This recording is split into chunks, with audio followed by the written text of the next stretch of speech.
Ya, kembali lagi bersama saya di channel Manuk Sawah. Di video kali ini saya akan menjawab banyak pertanyaan ya kawan, yang udah masuk ke nomor WA saya ya. Lebih jelasnya saya bacakan aja ya kawan-kawan. Soalnya banyak sih. Pertanyaan yang pertama dari Mas, saya dari Magetan, Jawa Timur. Mau nanya, kalau untuk pemula budidaya jamur tiram, saya cuman beli 500 backlog. Apakah bisa efisien, Mas? Ya, gitu ya ini saya jawab ya kalian. Memang sih kalau kita masih pemula itu juga masih ragu ya kawan, masih ibaratnya masih takut ya kalau langsung beli banyak itu, soalnya kita juga kan ibaratnya minim pengalaman gitu ya. Ya itu kalau saya yang saranin sih oke-oke aja sih, silahkan mencoba gitu ya. Kalau mau 500 dulu ya silahkan gitu aja. Toh saya juga jalannya itu beli backlog juga 500 terus sih per bulan. Jadi ya kalau mau coba 500 dulu ya silahkan. Tapi ya kayak gitu, kalau dulu saya awal kali pertama coba itu langsung beli 1000 backlog ya kawan-kawan.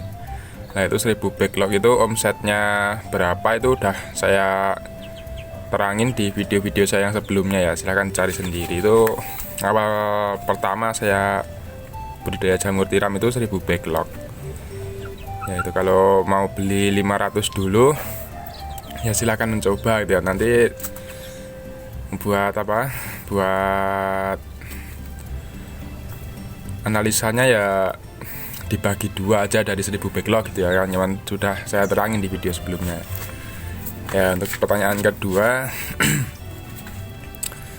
Mas, saya dari mana ini, dari Sragen. Saya dari Sragen, Mas. Mau nanya, kalau kita budidaya itu nanti jual hasil panennya nanti susah apa enggak? Terus kalau Masnya sendiri jualnya kemana gitu? Ya mudah kawan ya. Yang pertama itu, sebelum kita beli backlog itu terlebih dahulu kita tanya sama yang beli, yang jualan bibitnya itu ya kan ya. Biasanya itu yang jual bibitnya itu juga mau nerima hasil panennya kan ya. Soalnya mereka itu juga udah punya apa ya, udah punya pengepul yang istilahnya udah besar gitu ya. Jadi mereka itu juga butuh stok jamur yang banyak itu. Kalau saya dulu awal-awal budidaya itu ya juga saya jualnya ke tempat yang saya beli backlognya itu. Saya beli saya beli terus saya jual ke situ juga. Dan dengan berjalannya waktu saya sering posting di Facebook gitu ya. Di Facebook saya cari-cari info-info soal perjamuran ini. Ternyata di Facebook itu banyak pengepul kawan-kawan. Ya, jadi ya kayak gitu. Untuk channel pengepul saya saat ini itu yang benar-benar pengepul ya, yang bukan petani atau bukan orang yang jual backlog itu. Saya punya 3 sih di daerah sini. Kalau ada yang deket-deket sini, kalau mau saya kasih info ya silahkan WA saja. Rumah saya di Polokarto ya kan, Polokarto, Sukoharjo, Jawa Tengah.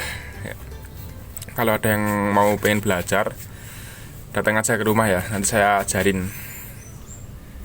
Jadi gitu ya kawan. Sebelum kita beli backlog, kita tanya aja apakah yang jual juga mau beli gitu. Kalau yang jual itu nggak mau beli ya sebaiknya daripada nanti kita bingung, kita cari penjual backlog yang lain dulu aja gitu ya. Soalnya ya emang gitu sih. Kalau kita awal-awal itu kan ibaratnya belum pada banyak yang tahu gitu ya. Kalau udah jalannya waktu sih pasti dapat pengepul gitu ya kan. Kalau saya sendiri alur jualnya ya kayak gitu sekarang. Saya diambil ke rumah sama 3 pengepul gitu ya. Saya juga susah sih stoknya. Makanya saya juga nerima kalau orang mau jual ke saya juga nerima sih. Kalau teman-teman saya kan juga banyak. Nah itu yang masih pada bingung jualnya juga sama ke tempat saya yang deket-deket ya. Kalau yang deket sama yang jual backlog mah mereka pada jual ke itu. Tapi kalau yang jauh lebih dekat ke rumah saya malah jualnya ke saya ya kawan-kawan. Gitu. Terus ada lagi pertanyaan, Mas, medianya jamur tiram itu apa, Mas? Kalau ini medianya itu ya kayak apa? Ya cuman locknya itu ya. Jadi kita beli bibit itu ya udah gitu aja. Kita beli bibit itu namanya grajen ya, tai graji itu apa serut kayu ya. Serut kayu itu nanti dibungkus pakai plastik, terus dalamnya dimasukin bibitnya. Itu udah dari sana ya. Yang perlu kita siapkan apa aja itu udah saya jelasin di video-video saya yang sebelumnya ya. Silahkan dicari sendiri ya. Ya, terus ada pertanyaan lagi, Mas, modal awal budidaya jamur itu berapa, Mas? Saya pengen coba. Ya ini sebenarnya udah saya jelasin ya kawan-kawan di video-video saya yang sebelumnya ya. Untuk modal pembuatan kumbung berapa, terus totalnya sampai bisa jalan berapa, itu udah saya jelasin sih. Kalau beli backlog itu kan harga per satu backlog kan 2.000. Nah, tinggal kaliin aja ya. Kalau mau beli 500 ya berarti 1 juta. Itu biasanya nanti ditambah ongkos kirimnya sih kawan-kawan. Nah, biasanya sih kalau saya beli itu saya kasih ongkos kirim itu 150. Jadi per bulan itu saya belanja backlog itu totalnya 1.150.000 ya untuk 500 backlog. Nah itu modal beli bibit itu. Untuk modal pembuatan kumbung yang kapasitas 1.000 itu udah saya jelasin di video-video saya yang sebelumnya. Silahkan dicari sendiri ya kawan-kawan. Ya ini ada pertanyaan lagi kan, yang banyak sekali sih pertanyaan soalnya. Mas, saya dari Wonogiri. Saya ingin belajar, Mas. Mohon bimbingannya ya. Ya. Ini untuk obat yang obat pengusir hama yang pernah Mas videokan itu belinya di toko obat penjual pupuk tanaman biasa atau khusus buat jamur ya. Itu di mana aja ada ya kan. Itu sebenarnya itu obat padi sih. Tapi ya dipakai buat perjamuran cocok gitu ya. Sebenarnya obat itu sama aja sih. Kalau obat tanaman itu obatnya sama sih ya, jadi gitu ya. Bisa kita beli di penjual-penjual pupuk tanaman itu juga semua, insya Allah ada lah. Yang obat yang saya videoin kemarin itu ya, yang buat mengusir mimik ya. Itu ada pertanyaan lagi kawan-kawan nih ya. Jangan skip ya. Saya banyak pertanyaan ini ya, saya bacakan ya. Mas, backlog saya usianya udah 4 bulan setelah panen. Sekarang kok keluar ulatnya ya, Mas? Itu caranya saya mengatasin gimana?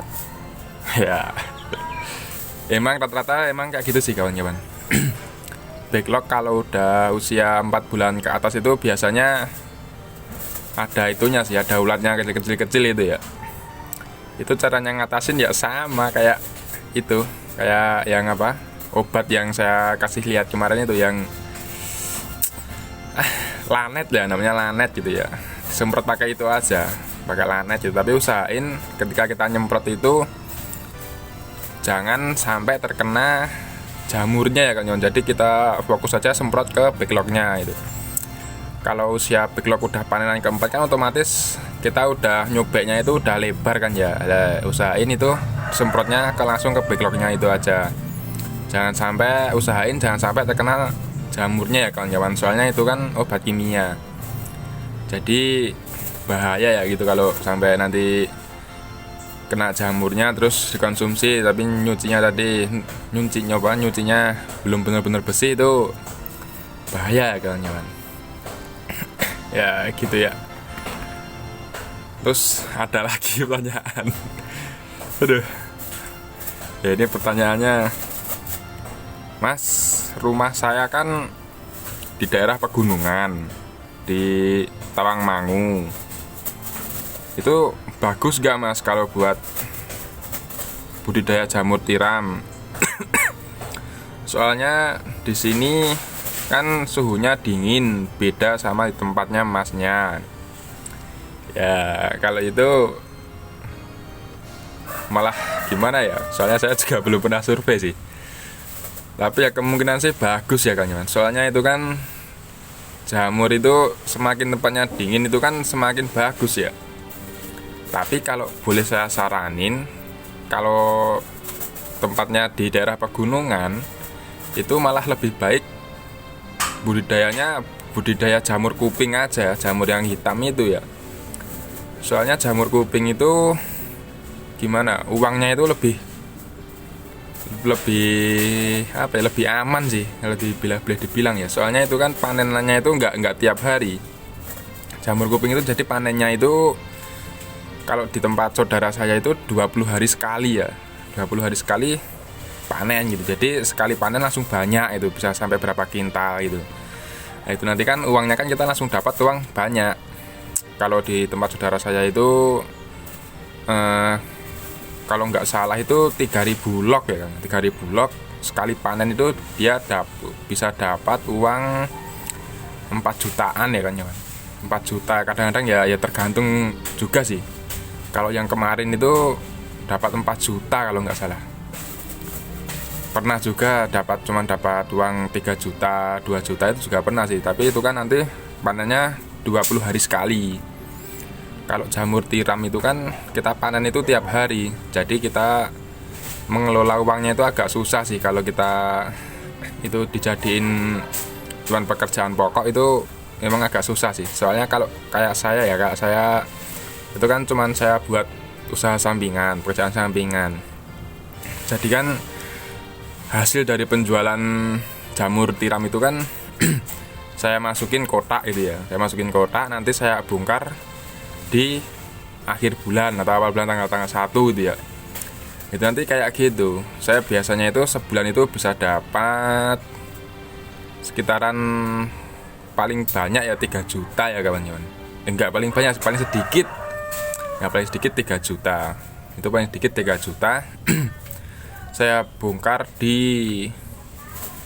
awal bulan tanggal 1 itu saya bongkar. Nanti yang 1 juta saya buat beli log, yang 2 juta saya kantongin gitu ya. Jadi kayak gitu. Kalau itu dijadiin pekerjaan pokok kan nanti setiap kita jual dapat uangnya berapa, pasti kan itu nanti uangnya akan habis buat kebutuhan sehari-hari gitu ya. Jadi agak susah nanti kalau waktu backlognya udah nggak bisa tumbuh lagi, kita mau beli backlog, kita agak kesusahan gitu kalau itu dijadiin pekerjaan pokok ya kawan-kawan.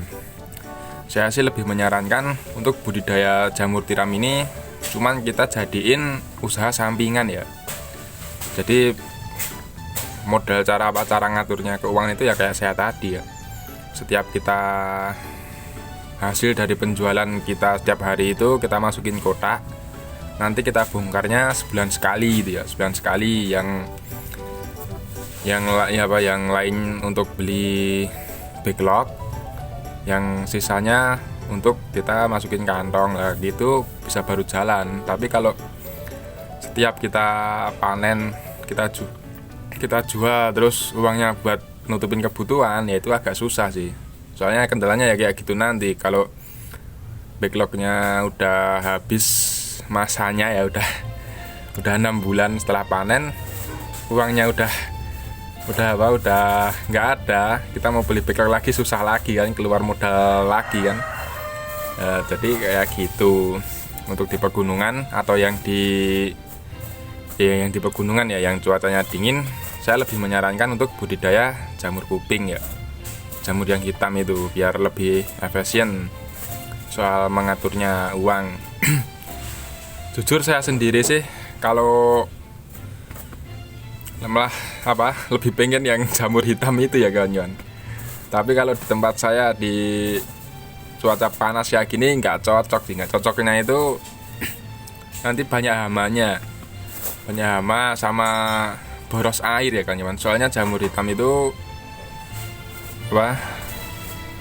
cenderungnya suka ke cuaca yang dingin ya kayak di daerah-daerah pegunungan gitulah pokoknya. Dulu saya juga pernah sih nyoba jamur hitam itu.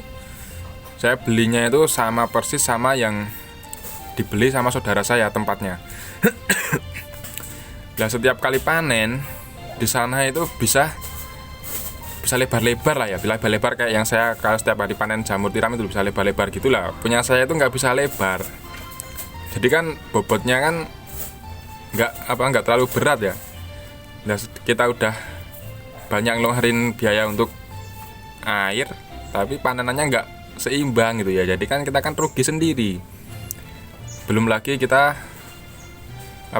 hamanya itu ya, kayak yang mimi itu, yang merutu itu banyak sekali itu nyerang jamur kuping itu ya kalau di sini ya. Ya gitu ya kawan-kawan.